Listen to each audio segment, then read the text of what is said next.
नमस्कार, मी नेटसब communication private limited Pune या government affiliated कंपनीकडून आज ओडोदा शिवारामध्ये जे आहे आलेलो आहे। 1 महिन्यापूर्वी या शेतकऱ्याला आम्ही काही औषधी दिल्या होत्या।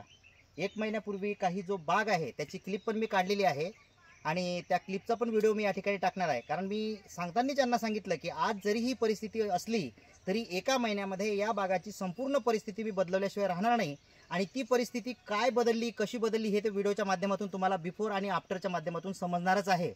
पण तरी सुद्धा हा बाग आपण आता बघत आहे, हा एकदा बागाकडे मी नजर टाकाय, इकडल्या साईडला थोडीशी नजर टाका, बघा हा संपूर्ण बाग हां।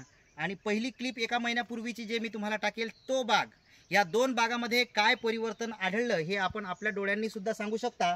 परंतु मी काय करतो की जास्त वेळ इकडे तिकडे न घेता डायरेक्ट शेतकऱ्यांकडे वळतो आणि शेतकऱ्याच्याच तोंडून जे आहे ते पूर्णपणे ऐकण्याचा आपण प्रयत्न करूया। नमस्कार सर। नमस्कार। काय नाव तुमचं? निखिल नवरसिंग पवार। निखिल नवरसिंग पवार। बरं निखिल भाऊ, 1 महिन्यापूर्वी आम्ही तुम्हाला या ठिकाणी औषधी देण्यासाठी आलो होतो।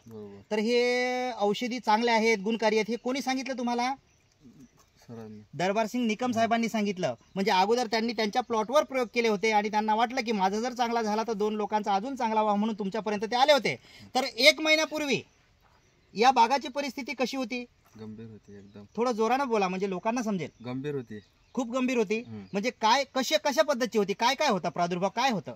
वाढतच नव्हती आणि डायरेक्ट म्हणजे टोंग्या लेवल समजा बाग असा असला तर म्हटलं तर चालेल। म्हणजे हा संपूर्ण बाग जो आहे हा टोंग्याच्याही खाली असलेला होता, त्याची वाढ वगैरे जे आहे ते थांबलेली होती। बरं, मग तुम्हाला काय वाटत होतं, तो बाग घ्यावा पुढे का काढून टाकावा, काय वाटत होतं? कोणी म्हणे काढून टाका, म्हणजे एक मन नव्हतं। हा, म्हणजे एक मन तुमचं होत होतं किंवा काढून टाकावा, आणि पण तुम्हाला असं वाटत होतं की एवढा खर्च केला, थोडंसं थांबा बरं का।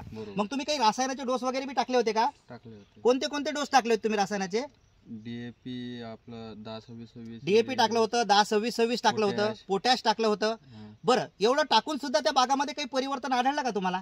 त्यावेळेस काहीच नव्हतं, कोणत्याच प्रकारचं काही परिवर्तन तुम्हाला आढळलं नाही। मग त्याच्यानंतर निकम सरांच्या सहाय्याने मी तुम्हाला कोणती औषधी आपल्या कंपनीची दिली होती? एनपीके दिलं होतं, वाम दिलं होतं, शेत दिलं होतं आणि स्टिमरीज दिलं होतं, बायो 99। ह्या संपूर्ण औषधी मी तुम्हाला दिल्या। मग ह्या औषधी दिल्यानंतर तुमच्या बागामध्ये आज जी 1 महिन्यानंतरची आपण परिस्थिती पाहतो ही खरंच चांगली आहे का? एक नंबर आहे। म्हणजे तुम्हाला पूर्वीचा बाग आणि आताच्या बागामध्ये परिवर्तन वाटतंय, तुम्ही समाधानी आहात? म्हणजे आता या बागाला जे काही लागेल, ज्या आमच्या माध्यमातून अजून आपण काही देऊ तर ते तुम्ही निश्चितच देणार, तुम्ही समाधानी आहात ना? मग काय वाटतं तुम्हाला की इकडल्या भागातील काही शेतकरी आहेत, त्या शेतकऱ्यांनी आपली औषधी वापरायला पाहिजे का नाही वापरायला पाहिजे? खरं सांगा, कारण ॲज अ शेतकरी म्हणून लोकांनी तुमचं ऐकणार आहे। बरोबर, वापरायला पाहिजे ना, पैसा जाते पण मग बाग चांगला दिसते, बाग एकदम छान दिसते, म्हणजे गेलेली अवस्था सुद्धा आपण दुरुस्त करू शकतो। तर तुम्ही समाधानी आहात? आता इथून पुढे बुंद्याची साईज वगैरे, पानाची अंतरी वगैरे हे ते वाढण्यासाठी आपण काही डोस देणार आहोत, ते आपण घेणार आहात ना? तर आपण खुश आहात ना sir? Okay, thank you very much, नमस्कार।